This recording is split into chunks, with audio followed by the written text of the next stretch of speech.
Hello, I'm Antoine Sauguet. It's my pleasure to be here to discuss the highlights on hypertension.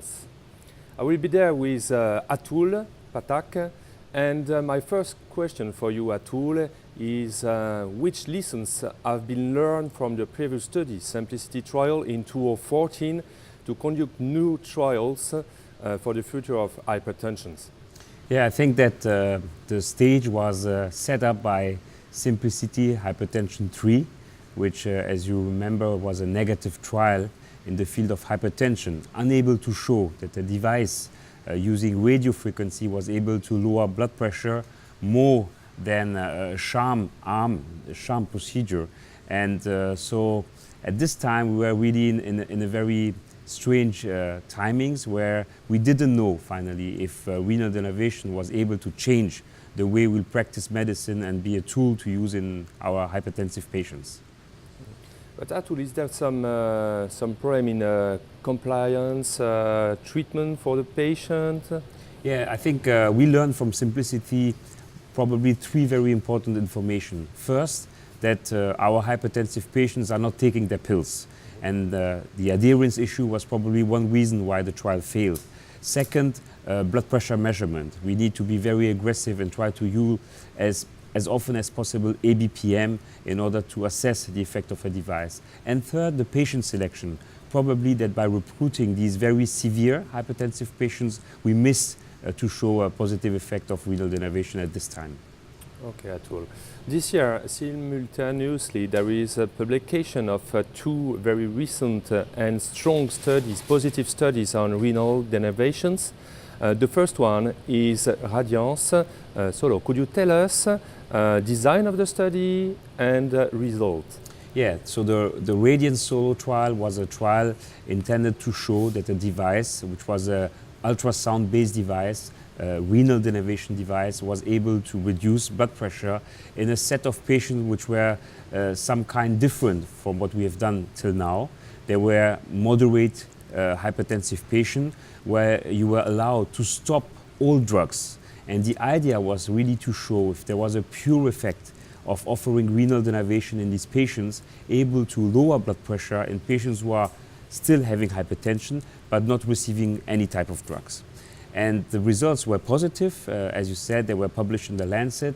The investigators were able to show that renal denervation per se, using this ultrasound device in more than 140 patients, randomized, compared to a sham arm, was able to reduce blood pressure measured with ABPM. And in this case, we looked at daytime ambulatory blood pressure measurement, and there was a significant drop of systolic blood pressure of more than 8 millimeters of mercury.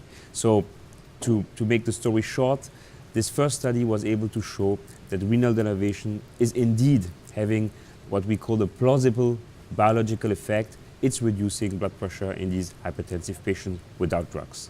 Okay, very good study. And the second one is the SPYRAL HTN, already published too in the Lancet journal. Could you tell us design and everything on this study? Yeah, so the other study was the SPYRAL HTN.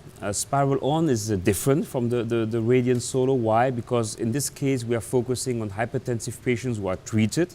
So they are mild, moderate hypertensive patients receiving drugs, 1 to 3 drugs in order to control their blood pressure. But in this case, these mild to moderate hypertensive treated patients were uncontrolled.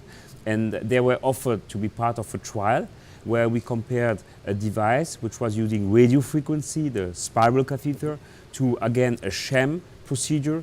And the idea was to look at the effect on blood pressure, reduction of blood pressure, ABPM blood pressure.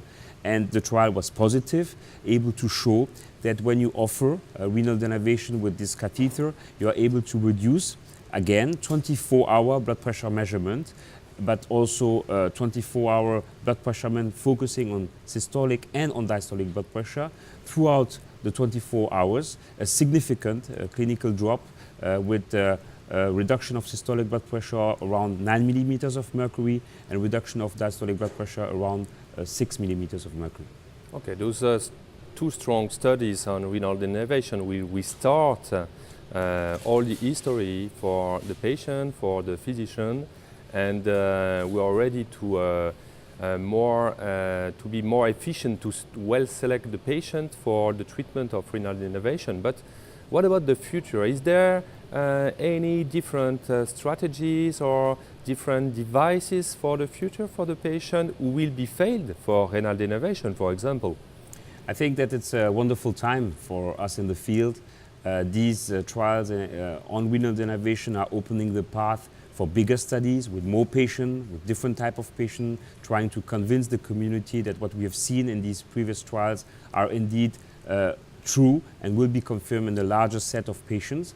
This is for renal denervation, but you're right, there are other devices who are under investigation, targeting the carotid body, for example, by stimulating the baroreceptors, playing at the level of the vessels with the ROX coupler, creating an arteriovenous fistula. I think that for our audience, the important message is that it's a very interesting time where devices will be assessed using what we have learned from this trial.